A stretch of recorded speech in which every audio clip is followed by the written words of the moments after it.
Hello friends, welcome back to my YouTube channel बीते लम्हे। सदी के महानायक अमिताभ बच्चन जरा सा टहलने के लिए अस्पताल के उस खास कमरे से बाहर निकले। थोड़ी चहलकदमी करने पर उन्हें अच्छा लगा, क्योंकि विनोद खन्ना के पास लगातार बैठे रहने से बदन कुछ अकड़ सा गया था। यह तो अच्छा था कि दो फिल्मी सितारों के अस्पताल में होने की खबर बाहर किसी को नहीं थी, वरना तो भारी मजमा लग जाता। अमिताभ ने यूं ही खिड़की के बाहर झांका। शाम का धुंधला छा रहा था। तभी नर्स की आवाज से उनकी चेतना टूटी। सर, उन्हें होश आ गया है। अमिताभ फौरन कमरे की ओर दौड़े। विनोद की नजरें उन्हीं की ओर थी। अमिताभ ने तुरंत उनका हाथ अपने हाथ में लिया और सिर्फ इतना कहते रहे, सॉरी सॉरी सॉरी। विनोद ने हल्की सी मुस्कुराहट के साथ कहा, कितनी बार सॉरी बोलोगे यार, तुमने जानबूझकर थोड़ा ही न किया। अब अमिताभ भी शांत हो गए। सिर नीचे किए हुए विनोद से बस इतना कहा, घर ले चल यार। दरअसल यह पूरा किस्सा है मुकद्दर का सिकंदर के सेट का। प्यार जिंदगी है, प्यार बंदगी है गाने की शूटिंग चल रही थी। इस गाने में सीन था कि राखी को विनोद खन्ना के आगोश में देखकर अमिताभ आग बबूला होते हैं और विनोद को कांच का गिलास फेंक कर मारते हैं। शॉट शुरू हुआ। निर्देशक प्रकाश मेहरा के एक्शन कहते ही अमिताभ ने गिलास विनोद की ओर फेंका। सीन के मुताबिक गिलास लगना था विनोद के सिर पर, लेकिन बदकिस्मती से गिलास जा टकराया विनोद के चेहरे से। कांच के टुकड़े विनोद की ठुड्डी में घुस गए। नाक के नीचे का हिस्सा लहूलुहान हो गया। सेट पर हंगामा मच गया। अमिताभ खुद सदमे में चले गए। उन्होंने किसी तरह खुद को संभाला और विनोद खन्ना के पास पहुंचे। उन्हें हॉस्पिटल लेकर गए। विनोद खन्ना को 6 टांके लगे। इस बीच विनोद खन्ना के बेड के पास ही बैठे रहे अमिताभ बच्चन। विनोद को जैसे ही होश आया, अमिताभ उनसे सॉरी के सिवा कुछ और बोले ही नहीं। अमिताभ ने खुद अपनी कार में विनोद को घर छोड़ा। जैसे ही यह खबर बाहर पहुंची, बात का बटंगड़ बनने लगा। कुछ लोग तो इसे दोनों की आपसी दुश्मनी बताने लगे। उन्होंने यह तक कहने में गुरेज नहीं किया कि अमिताभ ने जानबूझकर विनोद को जख्मी किया। कोई दूसरा शख्स होता तो इस तरह के माहौल का फायदा उठा लेता, लेकिन वह तो विनोद खन्ना थे। उन्हें लोगों की गॉसिप के बजाय अमिताभ पर बहुत ज्यादा भरोसा था। यही विनोद की मंझी हुई शख्सियत की पहचान भी थी। उन्होंने कहा, अमिताभ बेहद उम्दा कलाकार हैं और उतने ही अच्छे इंसान भी। जो कुछ भी हुआ अनजाने में हुआ। शूटिंग के दौरान ऐसी घटनाएं हो जाया करती हैं। इससे दोनों को लेकर चल रही गॉसिप थमी। अमिताभ की बेचैनी भी कम हुई। विनोद के ठीक होने पर फिर से मुकद्दर का सिकंदर की शूटिंग शुरू हुई। फिर विनोद जहां भी मिलते, अमिताभ उन्हें देखकर एक ही बात कहते, सॉरी। और विनोद दोस्ताना अंदाज में उनके सीने पर हल्का सा मुक्का मारकर कहते, बस कर गया अमित। 6 अक्टूबर 1946 को पेशावर में जन्मे विनोद बचपन से ही बेहद शर्मीले थे। उनके पिता का कपड़ों का कारोबार था। विभाजन के बाद खन्ना परिवार मुंबई आकर बस गया। विनोद का शर्मीनापन स्कूल में भी नहीं गया, लेकिन एक वाक्य ने उनकी जिंदगी की दशा और दिशा बदल दी। दरअसल टीचर ने गुड लुकिंग विनोद से नाटक में जबरन एक रोल कराया और इससे उनकी धड़क खुल गई, लेकिन उनके अंदर के असल कलाकार को जगाया फिल्म 16वां सावन और मुगले आजम ने।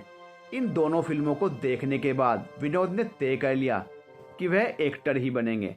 लेकिन विनोद के पिता उनके इस सपने के खिलाफ थे। वह चाहते थे कि उनका बेटा खानदानी कपड़े का कारोबार संभाले। लेकिन जब विनोद ने जिद पकड़ ली तो पिताजी का लहजा भी थोड़ा नरम पड़ा। उन्होंने कहा, ठीक है, मैं तुम्हें 2 साल की मोहलत देता हूँ। जाओ फिल्मों में तकदीर आजमाओ, लेकिन 2 साल में अगर बात नहीं बनी तो वापस लौट आना। वहाँ पूरी जिंदगी खपाने मत बैठ जाना। बहरहाल विनोद के वापस लौटने की नौबत नहीं आई। शुरुआत में उन्हें संघर्ष जरूर करना पड़ा, लेकिन उनका कोई फिल्मी बैकग्राउंड नहीं था। फिर विनोद पर नजर पड़ी सुनील दत्त की। उन्हें लगा कि इस खूबसूरत लड़के में कुछ तो खास बात है। दत्त साहब उन दिनों मन का मीत फिल्म से अपने भाई सोमदत्त को बतौर हीरो लॉन्च कर रहे थे। उन्होंने इस फिल्म में विनोद खन्ना को खलनायक का रोल दे दिया। मुकद्दर का खेल देखिए, मन का मीत रिलीज होने के बाद सोम का सिक्का तो नहीं चला, लेकिन विनोद की गाड़ी चल निकली। उनकी भूमिका को काफी सराहा गया और उन्हें खलनायक के साथ सहनायक के रोल भी मिलने लगे। आन मिलो सजना, पूरब और पश्चिम, सच्चा झूठा जैसी फिल्मों में उन्होंने अपने अभिनय की छाप दिखाई। लेकिन विनोद के करियर की टर्निंग पॉइंट रही गुलजार के निर्देशन में बनी फिल्म मेरे अपने। इसने अब तक खलनायक और सहनायक के रोल निभाते आ रहे विनोद खन्ना को बतौर नायक बॉलीवुड में स्थापित कर दिया। उनकी खूबसूरती और शालीनता ने पर्दे पर दर्शकों को मंत्रमुग्ध कर दिया।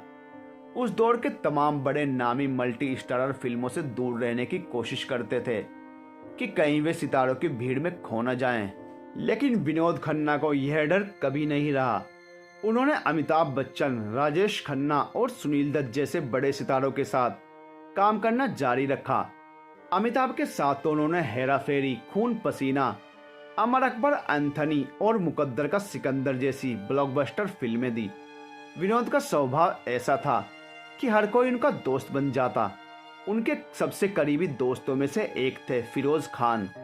इन दोनों की दोस्ती हुई A.K. नाडियाडवाला की शंकर शंभू के साथ। फिर फिरोज ने बतौर नायक विनोद खन्ना को लेकर कुर्बानी भी बनाई। लेकिन साल 1982 में विनोद ने एक ऐसा फैसला लिया जिससे हर कोई हैरान रह गया। वह फिल्मों से संन्यास लेकर विदेश में स्थित ओशो के आश्रम में चले गए, जबकि उस वक्त वह अपने कैरियर के स्वर्णिम दौर से गुजर रहे थे। विनोद के इस फैसले से उनकी पत्नी गीतांजलि को गहरा सदमा लगा। कहा जाता है कि इसी कारण विनोद और गीतांजलि का तलाक भी हो गया। दोनों के 2 बेटे भी थे, अक्षय खन्ना और राहुल खन्ना। हालांकि 5 साल बाद यानी 1987 में विनोद वापस फिल्मी दुनिया में लौट आए। उन्होंने इंसाफ फिल्म की, लेकिन यह कुछ खास नहीं चली।